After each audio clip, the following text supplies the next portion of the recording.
안녕하세요. 미국 주식 탐구 생활 미탐TV입니다.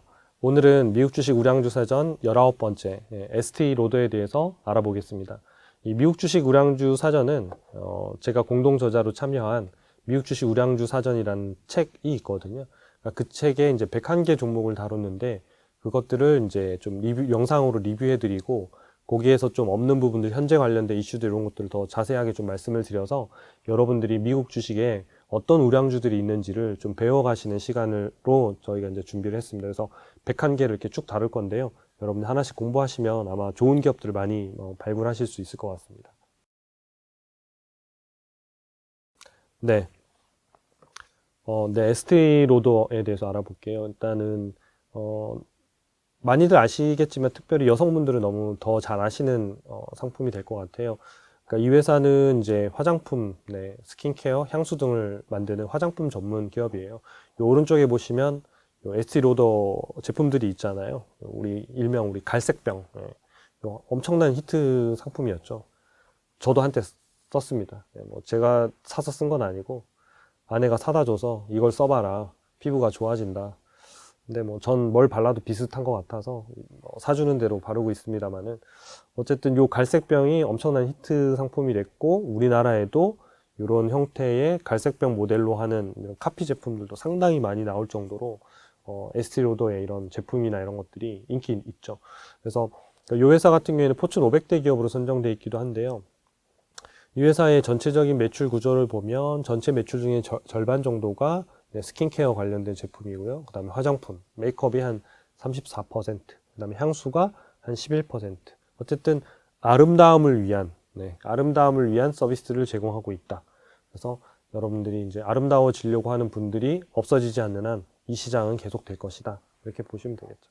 지역별 매출 비중을 보면 이렇게 잘 분산이 되어 있죠. 그리고 이런 매출들은 보통 우리가 그 현지에서 이제 각 국가에서도 많이 사지만 여행 갈 때 보통 왜 면세점에서 이렇게 뭐 가방이라든지 또 이런 향수라든지 화장품 이런 것들 많이들 구매하잖아요. 그래서 그런 영향들을 좀 많이 받고 있습니다. 그래서 이 회사 같은 경우에는 실제적으로 코로나 영향을 좀 많이 받았었습니다. 그래서 여기 10년 동안의 매출 이익 추세를 좀 보면 이렇게 뭐 갑자기 뭐 바르던 걸 2배 바른다던가 이런 일은 별로 없을 거잖아요. 그렇죠? 그러니까 그렇기 때문에 성장률 자체가 높지 않게끔 꾸준히 그러니까 한 자리대 또는 한 자리 후반대를 이렇게 매출을 성장하는데 이렇게 꾸준히 성장하다가 2019년까지 2020년도에 완전히 이제 무너지는 상황이 오죠. 그러니까 매출액이 주니까 뭐 고개 빌려내 갖고 이제 고정비나 이런 것들이 상당히 있을 거니까 여기에 대한 이익이나 이런 부분들이 다 무너져서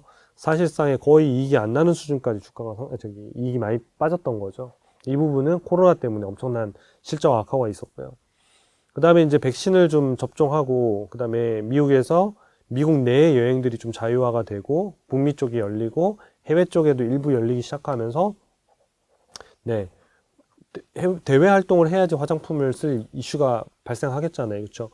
뭐, 우리도 이렇게 마스크를 쓰면 화장을 잘 안 하게 되잖아요. 왜냐면 절반 이상을 가리기 때문에, 저 같은 경우에도 아침에 매일 면도를 하지만, 이렇게, 저기, 마스크를 계속 쓰면 오늘은 면도를 안 하고 그냥 마스크만 쓰고 갈까? 막 이런 고민이 생길 정도로 귀찮은 거거든요. 근데 아마 화장품도 역시 뭐 다 칠하려고 하면 마스크가 없이 이렇게 좀 아름답게 꾸밀 수 있는 이런 상황이 돼야 되기 때문에 어떤 그 뭐 경제 봉쇄라든지 통제라든지 이런 부분들하고 상당히 맞물려 있기 때문에 에스티로더의 리스크는 현재 관련된 가장 큰 리스크는 뭐 코로나 바이러스 관련된 리스크가 가장 클 것 같습니다. 그래서 이제 근데 분명한 거는 코로나로 인해서 매출이 위축됐다 하더라도 어느 정도 경제가 재개되면 바로 매출액과 이익이 그 이상으로 급등하는 것들을 2021년도에 이미 검증해서 보여줬어요.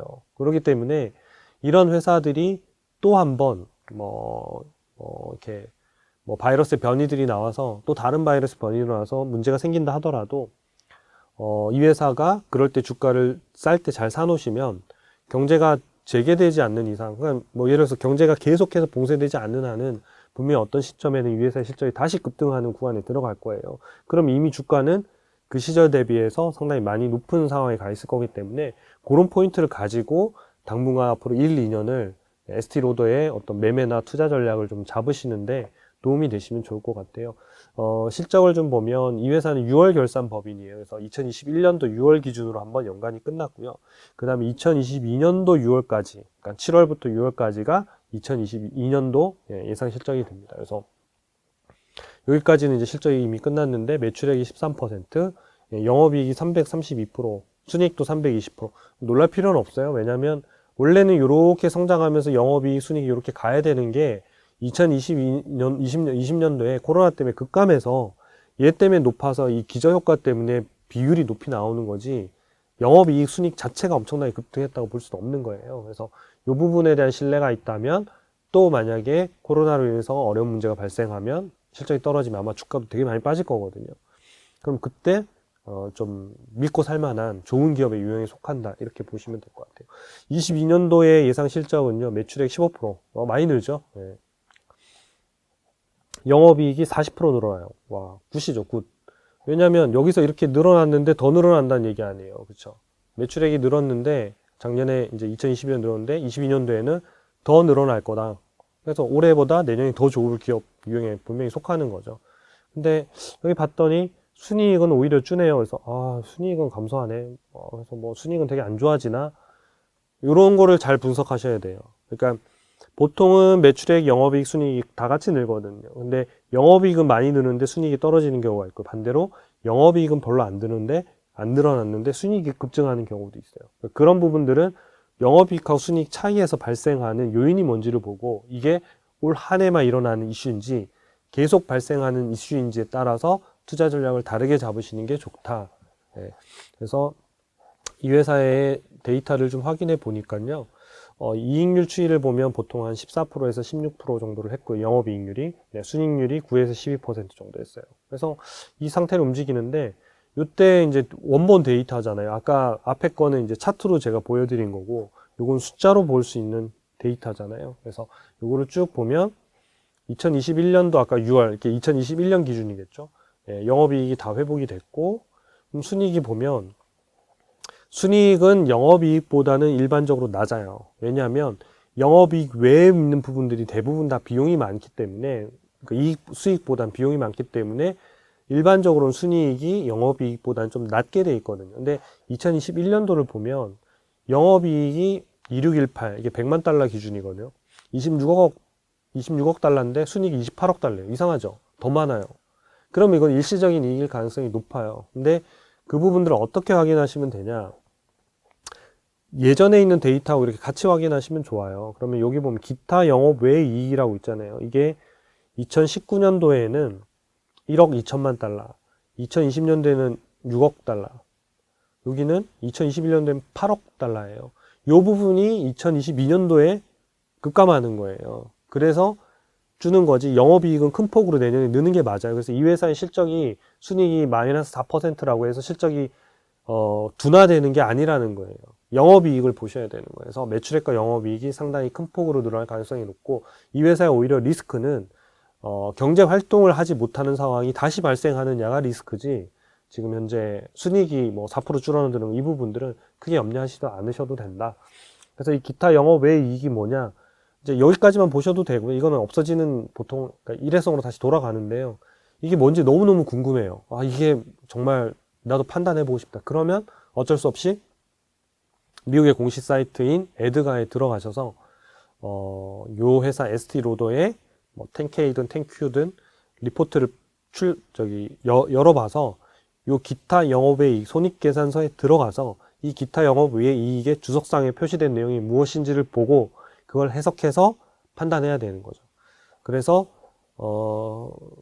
귀찮지만 저도 한번 들어가 봤습니다. 뭐 개인적으로는 저는 이렇게 돼 있으면 아마 이거 뭐 일시적으로 뭐 이게 뭔가 비용이 발생했나 보다 정상화돼서 이익이 떨어지는 거니까 이거는 성장하지 않는 기업이 아니겠네 그러고 저는 넘어갔을 거예요. 근데 여러분들하고 공부도 해야 되고 이 내용들을 봐야 되니까 제가 한번 봤는데요. 봤더니 2021년도 5월 달에 부채 포함해서 현금 10억 9천만 달러의 지분을 추가로 취득해요.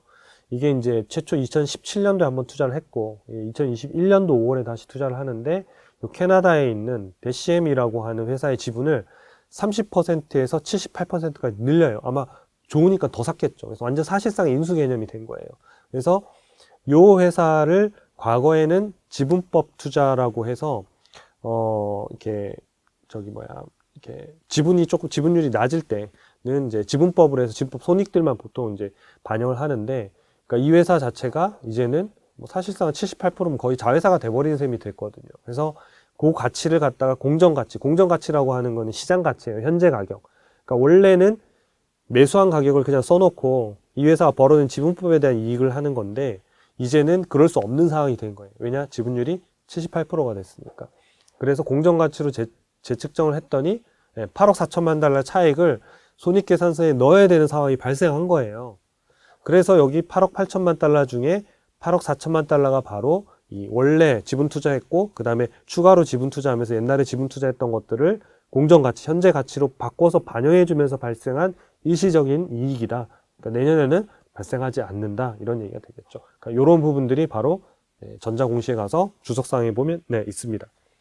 그래서 이 데시엠이라는 회사가 무슨 회사인지 검색을 해봤더니, 저 자세히는 잘 모릅니다만은 캐나다에서 화장품 관련된 판매하는 되게 좀 센스 있는 회사인 것 같아요. 매장들이 있고 거기에서 이런 화장품이나 향수들을 파는데, 아마 이제 에스티로더가 이쪽 캐나다에 이제 이쪽 시장에 진출하면서 상당히 어떤 충분한 시너지가 있다라고 판단한 것 같아요. 그래서 아마 지분도 더 늘리면서 사실상의 어떤 거점 역할들을 할 수 있는, 플랫폼 역할들을 할 수 있는 이 형태로 확장이 된 것 같아요. 그래서 내년에는 요 차익이 발생하지 않기 때문에 요만큼 연결 순이익이 영업이익이 더 나더라도 안 나겠죠.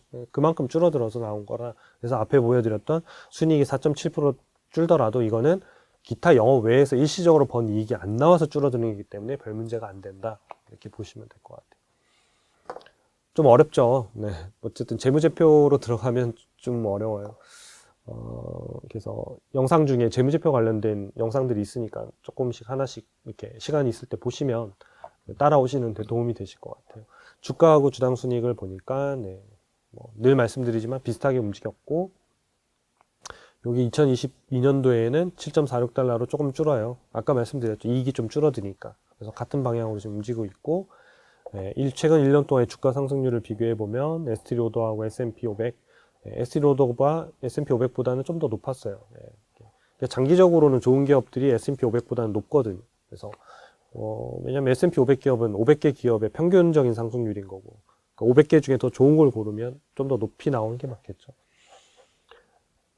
경쟁사 현황을 좀 살펴보겠습니다. 경쟁사 현황을 보면요, ST로더 이렇게 상장돼 있는 회사를 미국에 찾기는 쉽지는 않아서요. 3개 정도를 찾았습니다. 그래서 코티라는 회사랑 프록터앤갬블. 프록터앤갬블은 사실 화장품뿐만 아니라 여러 가지 세탁 세제도 팔고 다 팔아서 그거만 딱 하기에는 조금 애매합니다만은, 그래도 경쟁사라고 해볼 만한 애들이 한 요 정도가 될 것 같습니다. 그래서 요 기준은 이제 시총은 12월 1일 날 종가 기준이고요.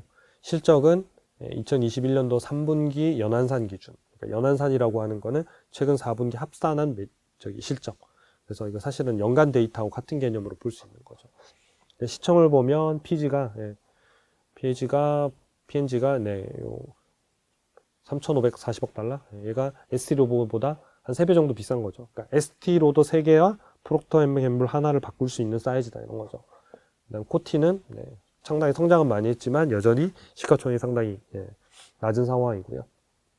여기 보면 이제 매출액, 영업이익, 순이익 이렇게 쭉 나와 있는데 코티 같은 경우에는 아직도 현재는 적자예요. 적자기 때문에 이런 기업들은 성장성이 높아서 시장이 좋을 때는 주가가 상당히 탄력 있게 오를 수 있어요. ST로더나 PG보다 훨씬 더 탄력 있게 오를 거예요. 반대로 시장의 변동성이 커지거나 시장이 리스크에 집중하기 시작하면 주가 하락률로는 코티가 아마 1위, ST로더 2위, 프록터앤갬블 3위일 거예요. 나중에 시장이 좋아지면 상승률로는 코티가 1위, ST로더가 2위, 프록터앤갬블이 3위일 거예요. 그러니까 어떤 시장이냐에 따라서 시장이 무엇을 집중하냐에 따라서 성장을 집중할 수도 있고요. 안정성을 집중할 수도 있거든요. 그래서 변동성이 커진다는 것, 최근에 보면 주가의 변동성이 상당히 지수 변동성이 크잖아요. 하루는 지수가 1.5% 올랐다가 하루는 1.8% 떨어졌다. 그 다음날 다시 1% 올라. 이런 시장이 정상적인 시장은 아니거든요. 지금은 그런 시장이기 때문에 이럴 때는 코티나 이런 기업들의 주가 변동성이 훨씬 더 클 가능성이 높죠. 그래서 보면 이제 ST로더가 PER이 38배, 이렇게 프록터앤갬블이 25배. 그러니까 PER로만 보면 P&G가 ST로더보다는 싸죠. 예, 싸고 저평가되어 있고요. 반대로 이제 ROE라는 개념을 보시면 ROE는 성장률 개념이거든요. ROE로 보면 52%고 프록터 앤 gem벌이 30%예요. 그러면 ST로더의 성장성이 훨씬 더 좋다는 얘기예요. 코티는 순이익이 마이너스니까 당연히 뭐 ROE도 현재 마이너스겠죠. 그러니까 기업의 주주 가치를 아직 늘릴 수 있는 상황은 아니에요. 그러니까 미래 성장성만을 평가해야 되는 부분이고, 지금 ST로더는 이런 성장성이 상당히 높아서 PER이 P&G보다는 좀 높은 그런 형태입니다. 그래서 아마 좀 성장주를 찾으시는 분들 입장에서는 이 중에서는 ST로더가 조금 더 뭐 우세해 보이고요. 성장주가 나는 좀 가치주를 위주로 저평가되는 기업을 좀 오래 보유하겠다 그러면 P&G, 프록터 앤 gem벌이 좀 더 낫습니다. 코티 같은 경우에는 지금 성장주인데 여전히 아직 현금 흐름을 완전히 이익을 만들어내지는 못하고 있는 단계입니다. 대신 이 회사가 성장이 명확하다라고 하면 주가의 상승률로만 보면 미래에 코티가 가장 높을 수 있죠. 반대로 변동성이 높기 때문에 코티의 주가 하락률도 어려울 때는 굉장히 높을 수 있는데, 투자자들이 미래의 성장을 보고 투자했더라도 그걸 잘 못 기다릴 가능성이 높기 때문에, 그러니까 본인의 어떤 투자 성향이나 철학에 따라서 종목을 좀 선택하시는 게 도움이 되시지 않을까 싶습니다. 네, 마지막으로 종목 진단 결과를 보면요, ST로더가 100점 만점에 이제 87점이고요. 굉장히 높죠. 그래서 미국 기업, 상장기업 6,000개 중에서 51위. 전체 상위 0.8%니까 성장성이 상당히 높습니다. 그래서 전월 대비 이제 2점이 또 올랐는데, 이 부분도 이제 미래 성장성이 조금 더 개선이 되면서 점수가 올랐습니다. 그래서 더 좋은 상황이 됐고요. 적정 주가를 보면요, 요 시점, ST로더가 요 시점, 이게 1년 동안의 최근 주가의 움직임인데, 이때는 기업의 가치보다 좀 비싼 상황이었어요. 왜냐하면 실적이 아직 코로나 이후에 지금 올라오고 있는 단계인데 주가는 이미 전고점을 다 돌파해버렸거든요. 그러니까 실적은 전고점을 돌파 안 했는데 주가는 이미 전고점을 돌파해서 신고가를 가버린 상황이거든요. 그래서 그때는 좀 비싼 시점이었고요. 그 이후에 이렇게 쭉 나름대로 이렇게 이제 좀 정체되어 있는 상황인 거죠. 350달러까지 가서 또 신고가 나온 데도 있었지만 지금은 12월 1일 기준으로 325달러 정도 수준이에요. 그래서 지금은 보면 적정가 가격에 비슷한 수준이 움직여요. 그러니까 지금 얘기는 뭐냐면 싸지도 않고 비싸지도 않은데 결국 미래에 요 파란색 박스 라인이라고 되어 있는 이 라인을 위아래로 움직일 거예요. 그래서 가운데 있는 적정가 라인보다 주가가 하락하게 되면 이런 ST로더 같은 경우에는 좀 관심을 가지고 분할 매수할 수 있는 좋은 아마 기회가 되어질 것 같고요. 이 부분에 적정 주가가 앞으로 이 밴드가 올라갈 것이냐, 아까 앞에서 우리가 실적 체킹 했잖아요. 그죠? 그래서 매출액하고 영업이익 부분들이 여전히 내년에도 2022년도까지도 성장이 예상이 되기 때문에 저기 파란색 밴드는 좀 더 상향될 가능성이 있죠. 그러면 현재 주가는 조금 더 빠지면 저평가 영향으로 이제 점점점 들어가기 시작할 거예요. 근데 빠져서 저평가 영향으로 들어가면 아마 가격이 빠지면요, 애널리스트 리포트나 투자 의견 이런 것들이 다 바뀌어요. 막 주가가 떨어지면 그래서 매수해서 갑자기 보유로 바뀐다든가, 그 다음에 적정 주가를 하향한다던가. 왜냐면 적정 주가 이만큼인데 주가가 떨어졌으면 강력 매수가 아니라 자꾸 이렇게 낮추는 경향들이 있어요. 그래서 그것들보다는 저희가 자체적으로 계산한 알고리즘에 따라서 나오는 요 부분의 데이터를 좀 참고하시면 여러분들이 투자하시는데 조금 객관적으로 아마 도움이 되실 것 같아요. 그래서 오늘 그 우량주 사전 19번째 기업 ST로더에 대해서 알아봤는데요. 아까 말씀드린 리스크 부분들, 이 부분은 여전히 존재하는 기업입니다. 그래서 그것도 잘 체크하시고, 그게 빨리 해소가 됐을 경우에는 상당히 주가의 흐름이나 실적들은 좋을 가능성이 높다. 그래서 이런 우량주들을 관심 가지고 투자에 참고하시면 좋으실 것 같습니다. 감사합니다.